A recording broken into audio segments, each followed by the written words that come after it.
Hello guys, स्वागत है आपका अपने क्लास प्रीता पहचान क्लासेस में। आज के रूटीन के अनुसार जो आपका मैं रिवीजन करा रही हूँ, जून 2026 यूजीसी नेट जेआरएफ के जो स्टूडेंट हैं, तो आज पेपर 2 में हिंदी यूनिट 2 इससे जुड़ी जितनी महत्वपूर्ण बातें हैं मैं फटाफट आपको बताऊंगी। आप इसका रिवीजन कर लीजिएगा और अंत तक इस वीडियो को ज़रूर देखिएगा। बच्चों के मन में होता है अरे फटाफट स्पेशल जो मॉडर्न तरीके हैं उसमें हम देख लेते हैं या फटाफट उससे हो जाएगा। एक बार आप मेरी वीडियो में मुझ पर यकीन करके इसे देख लीजिए, अच्छे से समझते हुए आपको लगेगा कि आपकी तैयारी कंप्लीट हो गई। ठीक है, तो एक बार इस वीडियो को ज़रूर देखें। चलिए बिना समय को गवाए हम स्टार्ट करते हैं, क्योंकि हमारे पास समय बहुत कम है, एग्ज़ाम बहुत पास है हमारा।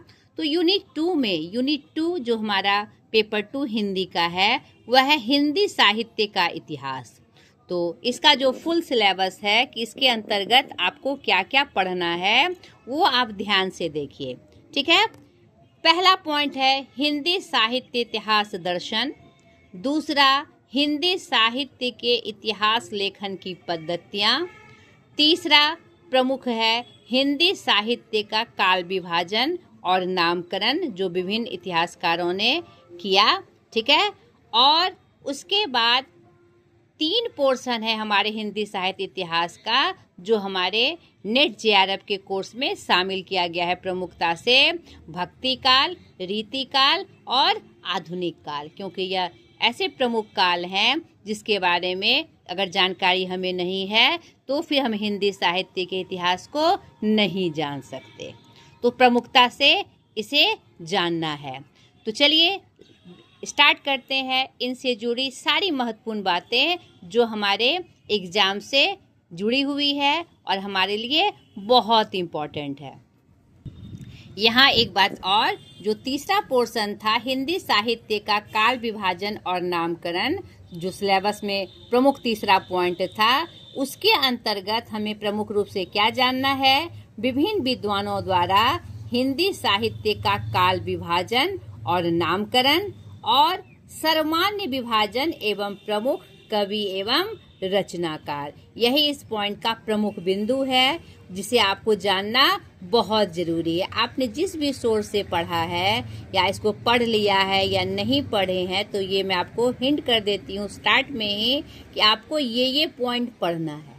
ठीक है, अगर आपको मुझ पर विश्वास हो, मेरे वीडियो पे विश्वास हो, मेरे चैनल पे विश्वास हो, तो ही आप पढ़े। लेकिन ये जो प्रमुख पॉइंट है जो मैं आपको बता रही हूँ, जो हिंट कर रही हूँ, इसे ज़रूर पढ़ के एग्ज़ाम में जाइएगा। ठीक है, अब चलिए पहला पॉइंट जो हमारा था हिंदी साहित्य इतिहास दर्शन, इससे जुड़ी जो प्रमुख बातें हैं मैं आपको फटाफट बताते चली जाऊंगी।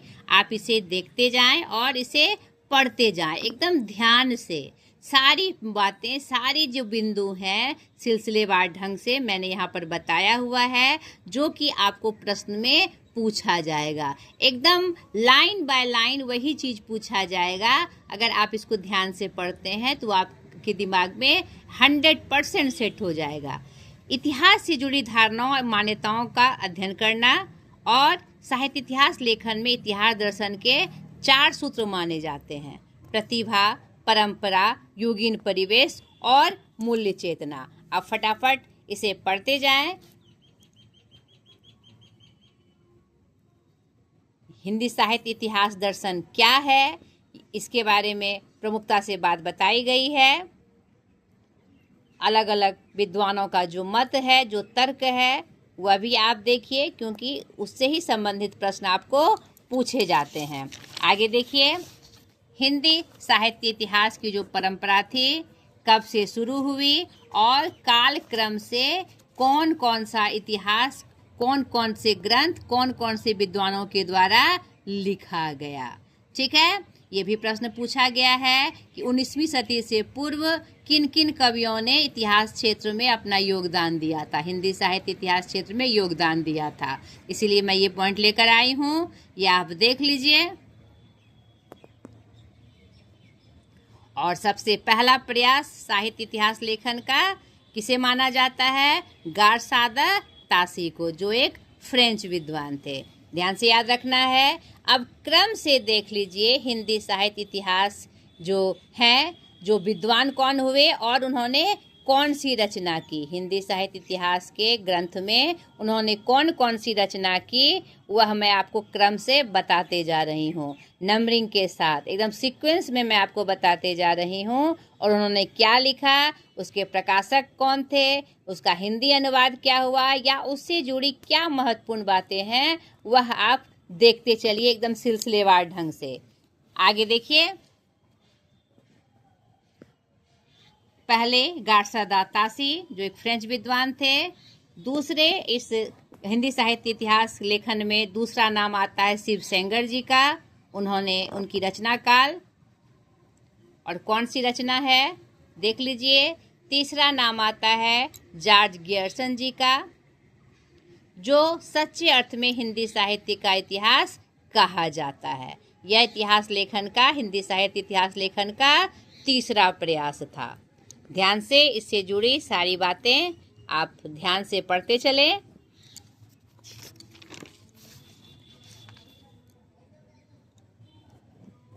तीन भाई थे।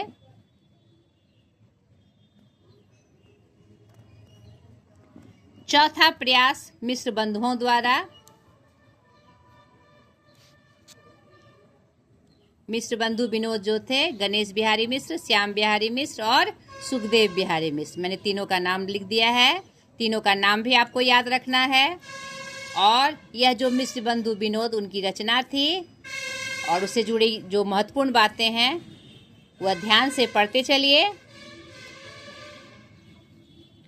पांचवा प्रमुख प्रयास आचार्य रामचंद्र शुक्ल जी का। यह मूलतः नागरी प्रचारणी सभा द्वारा प्रकाशित हिंदी शब्द सागर की भूमिका के रूप में लिखा गया था, जिसे आगे परिवर्तित एवं विस्तृत करके स्वतंत्र पुस्तिका का रूप दे दिया गया। ठीक है, इसमें हिंदी साहित्य के इतिहास को 4 कालों में बांटा गया है और यह सर्वमान्य मत भी है, तो बहुत इंपॉर्टेंट है इनका प्रयास। छठा, आचार्य हजारी प्रसाद द्विवेदी जी, हिंदी साहित्य की भूमिका, जिसका प्रकाशन वर्ष 1940 था। और हिंदी साहित्य का आदिकाल उन्होंने अलग से लेखन किया 1952 में। और तीसरा, हिंदी साहित्य का उद्भव में विकास, वो भी 1952 में।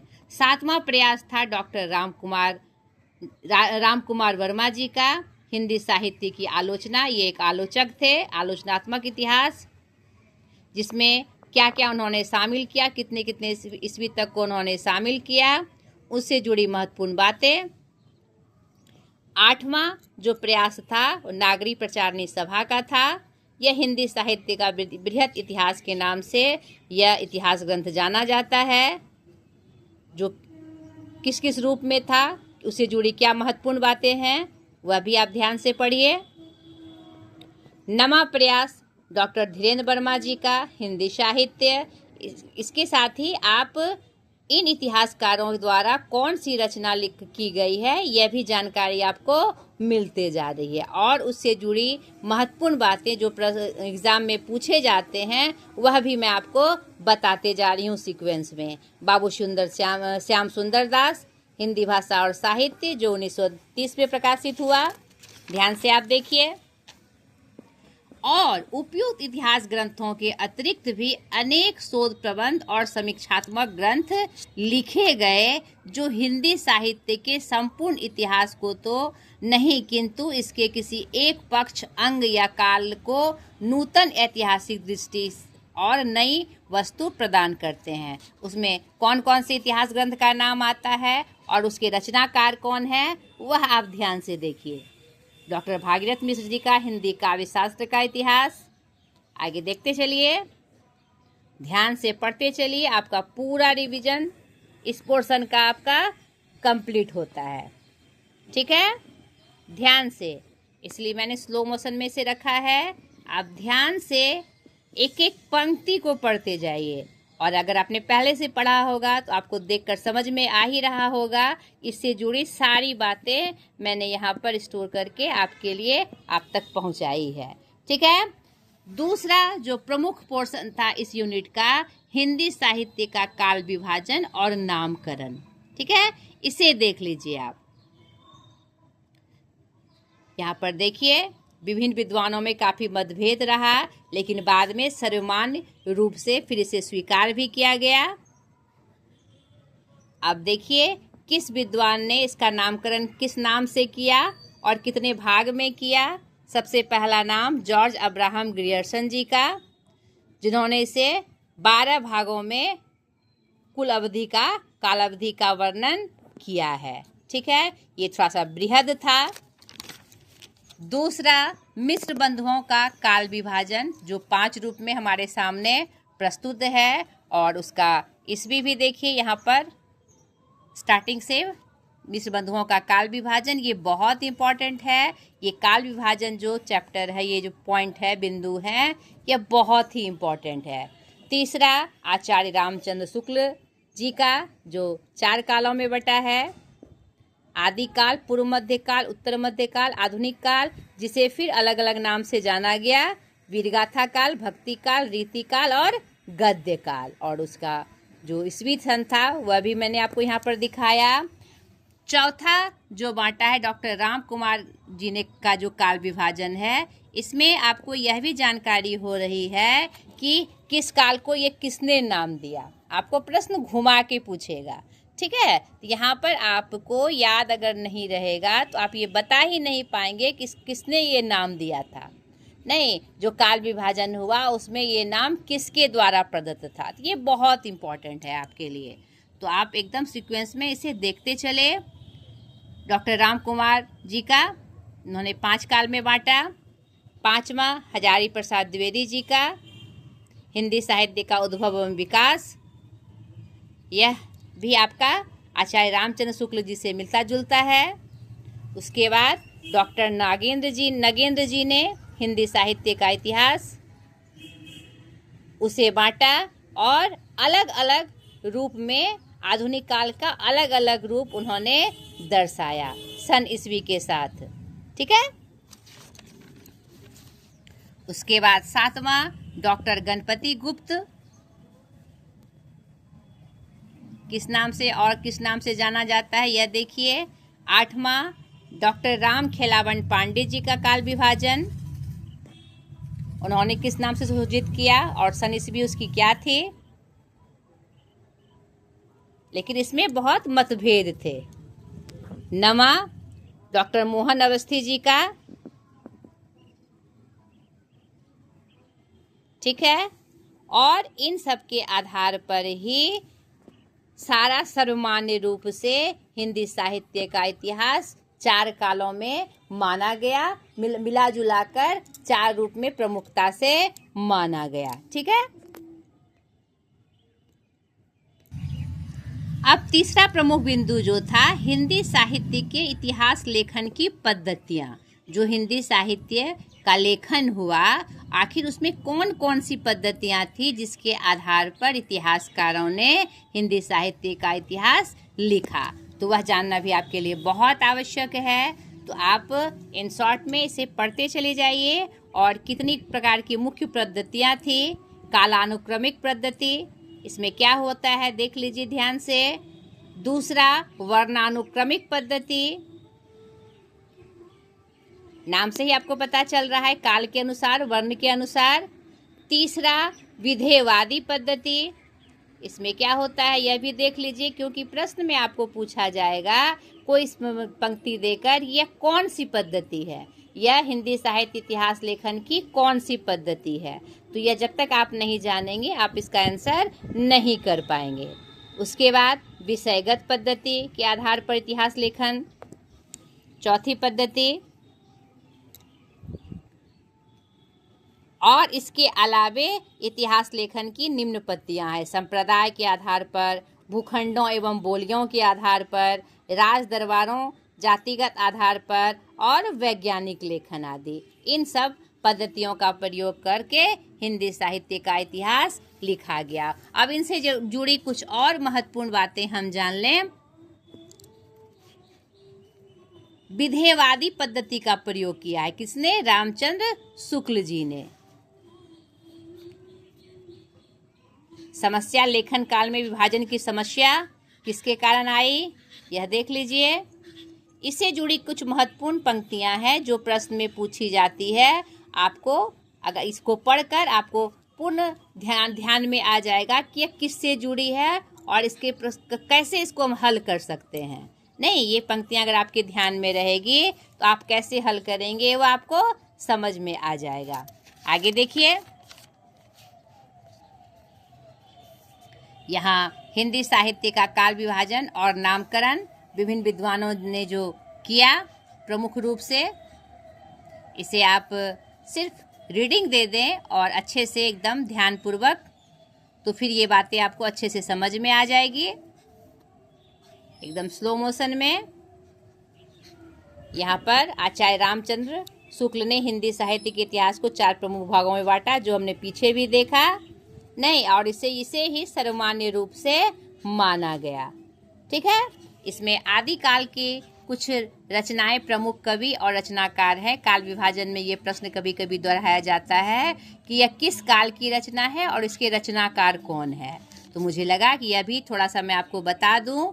ये प्रमुख रचनाकार हैं और आदिकाल के कुछ प्रमुख रचनाएं हैं जिससे प्रश्न बनते हैं। तो यह भी आप एक बार देख लीजिए।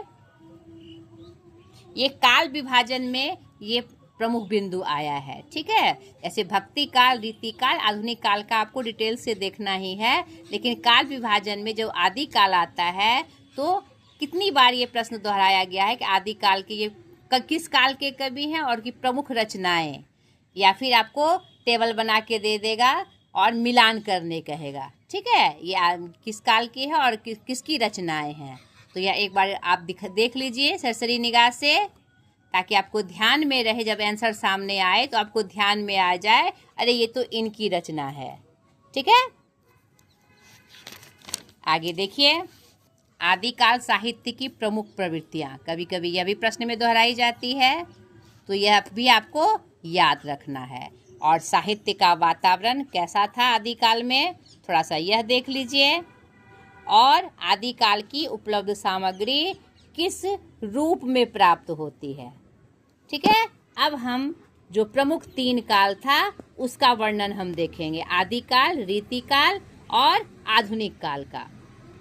यहाँ देखिए, भक्ति काल समय सीमा 1375 से 1700 ईस्वी, सर्वमान्य रूप से संपूर्ण साहित्य के श्रेष्ठ कवि और उत्तम रचनाएं इसी काल में हुए, इसीलिए इसे स्वर्ण काल की भी उपमा दी जाती है। आपको ये पता भी है।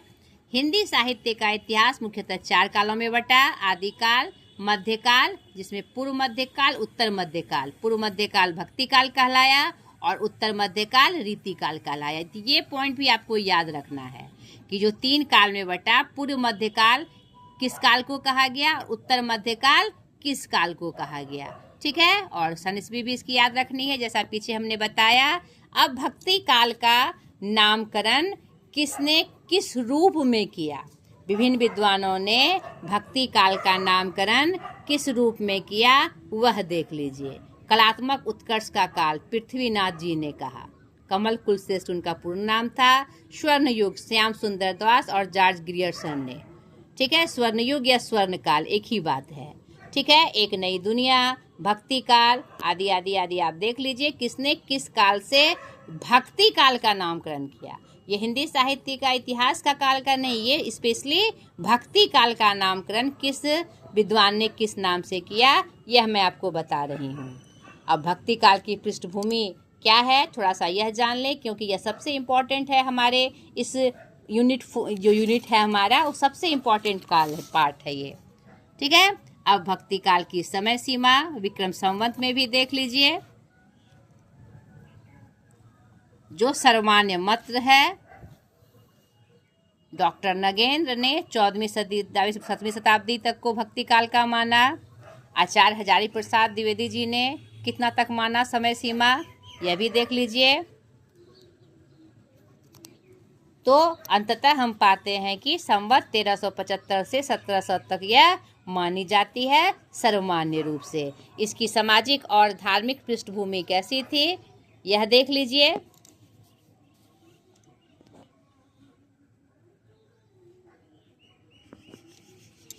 इसकी राजनीतिक पृष्ठभूमि भक्ति काल की किस रूप में थी?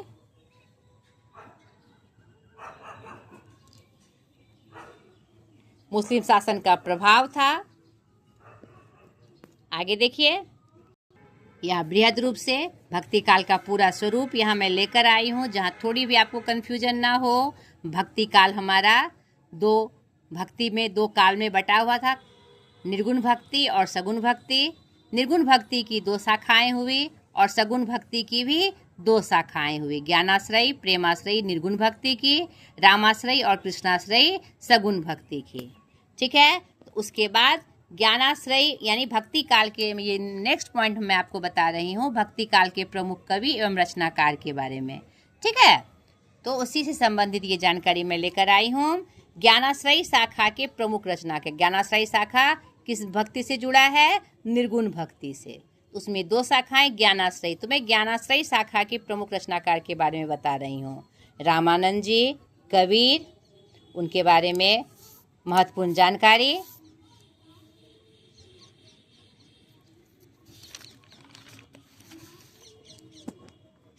देखते चलिए कबीर की रचनाएं, क्योंकि इससे जुड़े बहुत सारे प्रश्न आते हैं।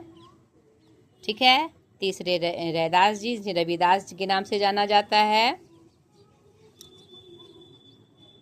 ये सब हमारे ज्ञानाश्रयी शाखा के प्रमुख कवि और रचनाकार हैं। उनकी रचनाएं भी मैं आपको बताते जा रही हूँ। गुरु नानक देव जी, जंभनाथ, हरिदास निरंजनी, उनकी प्रमुख रचनाएं। सिंगा जी, उनकी प्रमुख रचनाएं। दादू दयाल जी, बहुत बार प्रश्न दोहराया गया है, इसलिए मैंने किन्हीं को नहीं छोड़ा। आप इनको सिलसिलेवार ढंग से पढ़ते चलिए, ताकि आपके एग्ज़ाम में कोई भी कन्फ्यूजन ना रहे, कोई भी त्रुटि ना हो। थोड़ी सी मेहनत और सफलता लंबी। मलुकदास जी, संत गरीबदास जी, संत सुंदरदास जी। अब निर्गुण धारा के जो प्रमुख शाखा प्रेमाश्रयी शाखा थे, उसके प्रमुख रचनाकार एवं रचना आप फटाफट देखते चलिए। ये बार बहुत प्रश्न में दोहराया गया है। ठीक है,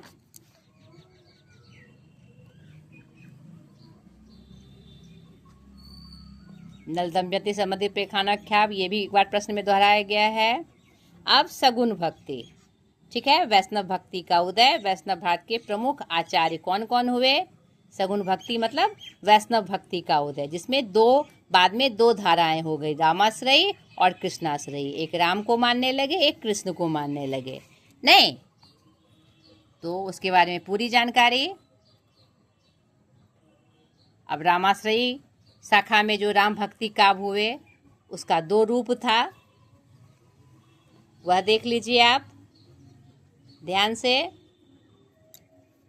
और उसके प्रमुख रचनाकार, हिंदी रामाश्रयी कवि एवं रचना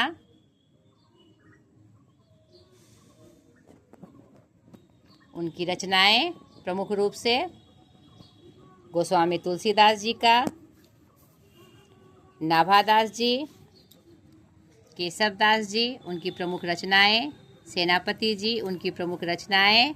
अन्य राम भक्त कवि में इनका नाम आता है। आपको टेबल बना के दे दिया जाएगा कि इसमें से राम भक्त कवि कौन है या कौन नहीं है, तो आपको ये पता होना चाहिए कि राम भक्त कवि में किनका नाम आता है। ठीक है, या फिर टेबल बना के 4 लेखकों का नाम दे दिया जाएगा और बगल में उनकी रचनाएं दे दी जाएगी और मिलान करने कहेगा, तो आपको जब तक पता नहीं होगा आप उसका मिलान सही रूप से नहीं कर पाइएगा। इसीलिए बहुत इम्पॉर्टेंट है, आप ध्यान से देखते जाइए। थोड़ा ध्यान से देखने से आपको जब सामने में उत्तर आएगा तो आपको जरूर याद आ जाएगा। पढ़ी हुई बातें निश्चित रूप से याद आती है। ये कृष्णाश्रयी शाखा के, इसका क्या स्वरूप था कृष्णाश्रयी धर्म का, कृष्ण भक्ति काव्य का, और कृष्ण किस किस रूप में जाने जाते हैं, कौन कौन से संप्रदाय हुए और उनके प्रमुख कवि एवं रचनाकार कौन कौन हुए। ठीक है,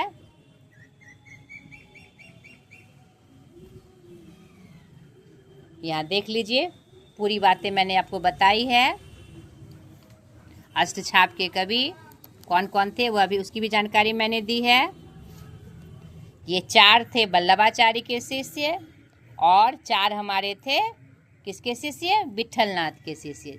8 को मिलाकर अष्टछाप कवि का बना हुआ था। ये 4 नंददास, गोविंददास, क्षीर स्वामी और चतुर्भुज दास हमारे विट्ठलनाथ जी के शिष्य थे। और ये हमारे सूरदास, कुंभनदास, परमानंद दास और कृष्णदास किसके शिष्य थे? वल्लभाचार्य के शिष्य थे। यहाँ पर मैंने ये इंडिकेट कर दिया है। यह भी प्रश्न बहुत बार दोहराया गया है। ये किस संप्रदाय के थे? वल्लभ संप्रदाय के, ठीक है, जिसके संस्थापक वल्लभाचार्य जी थे। दूसरा निम्बार्क संप्रदाय, और इसके प्रमुख कौन कौन कवि एवं रचनाकार हुए यह देख लीजिए ध्यान से।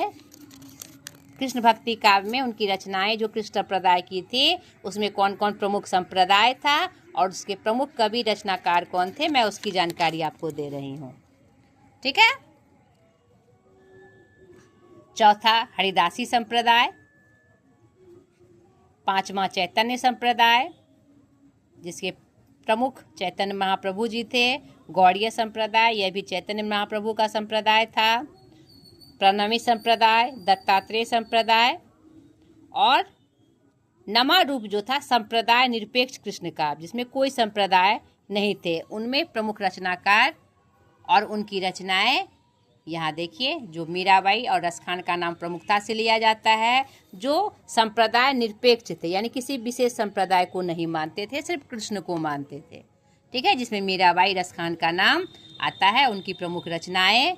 अब दूसरा प्रमुख काल, रीति काल के प्रमुख कवि एवं रचनाकार को हम देख लें।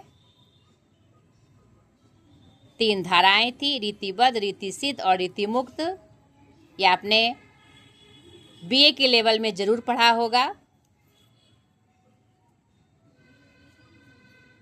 अब उनके बारे में जो रचनाकार हैं उनके बारे की जो प्रमुख रचनाएं हैं, पर रीतिबद्ध धारा से कौन कवि लेखक हुए, रीति सिद्ध से कौन हुए और रीति मुक्त से कौन हुए, और फिर उन जो लेखक हुए उनकी प्रमुख रचनाएं, वो मैं आपको बता रही हूँ, जिससे प्रश्न बनते हैं। ध्यान से देखिए।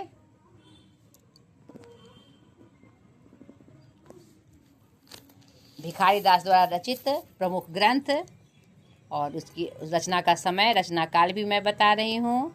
बिहारी 713 दोहे, विषय नीति, भक्ति और श्रृंगार, मुक्तब काव्य के रूप में। आलम जी, उनकी प्रमुख रचनाएं। अन्य रचनाएं घनानंद जी, बोधा जी, ठाकुर जी और उनकी प्रमुख रचनाएं। अब अंतिम जो काल था हमारा आधुनिक काल, उनके प्रमुख रचना एवं रचनाकार और विभिन्न धाराएं आप देख लीजिए। कौन कौन काल में बटा? पहला काल था हमारा पुनर्जागरण काल, नहीं यानी कि प्रमुख काल के बारे में भी बता रही हूँ और उनके रचना और रचनाकार के बारे में भी बता रही हूँ। तो कौन प्रमुख काल हुआ? पहला काल था पुनर्जागरण काल, जिसे भारतेंदु काल भी जाना जाता है। 1857 का समय था वो। उसमें कौन कौन से रचनाकार हुए और उनकी प्रमुख रचनाएं भी मैं आपको बताते जा रही हूँ। फटाफट आप इसे पढ़ते चले जाएं ध्यान से एकदम। प्रताप नारायण मिश्र जी, बद्री नारायण चौधरी भारतेंदु युग के प्रमुख कवि एवं रचनाकार। इसके अलावे श्री प्रसाद सितारे हिंद किशोरीलाल गोस्वामी उल्लेखनीय है। दूसरा प्रमुख काल था जागरण सुधार काल, जो द्विवेदी युग के नाम से जाना जाता है, और उसका सन ईस्वी देख लीजिए कितना था। ये महावीर प्रसाद द्विवेदी के नाम से इस युग का नाम पड़ा था, ठीक है, जिसके प्रमुख कवि एवं रचनाकार देख लीजिए, जिससे प्रश्न बनते हैं।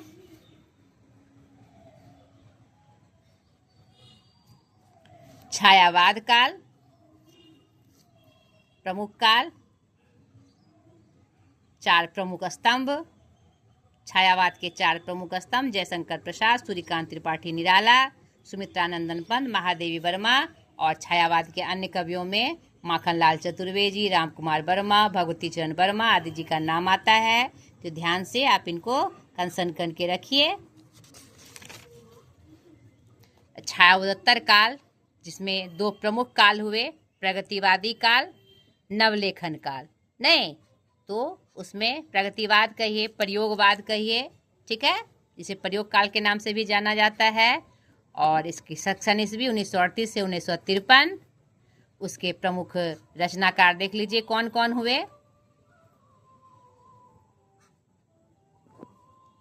इसमें 2 वर्ग था। प्रथम वर्ग में देखिए कौन कौन कवि हुए, और दूसरे वर्ग में प्रगतिवादी में कौन कौन कवि हुए। प्रयोगवादी में और प्रगतिवादी में पहले प्रयोग हुआ, उसके बाद उसकी प्रगति हुई। नहीं तो वो अभी देखिए अलग अलग नाम आता है इसमें। प्रयोगवाद में तार सप्तक के कवि हुए, जिसके जनक अज्ञेय जी थे।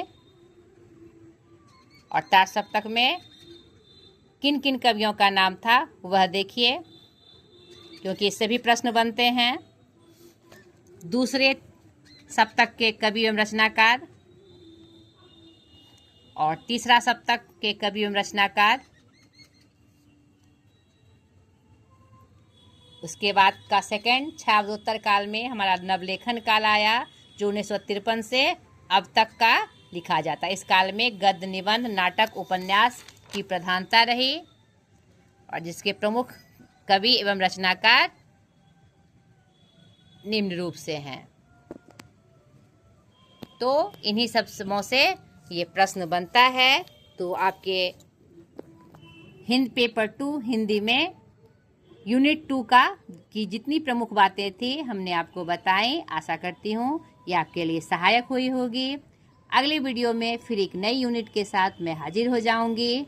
और पुनः आपसे निवेदन है कि ये जो मेरी मेहनत है उन बच्चों तक पहुँचे जिसको इसकी आवश्यकता है। इसके लिए इसे लाइक करें, शेयर करें, और अब तक अगर जिसने सब्सक्राइब नहीं किया है सब्सक्राइब करें। और एक और रिक्वेस्ट है, अगर आपको कोई त्रुटि लगती हो या फिर कोई सुझाव हो तो आप मुझे कमेंट करके ज़रूर बताएं। ठीक है, चलिए आज तक के लिए इतना ही। बाय।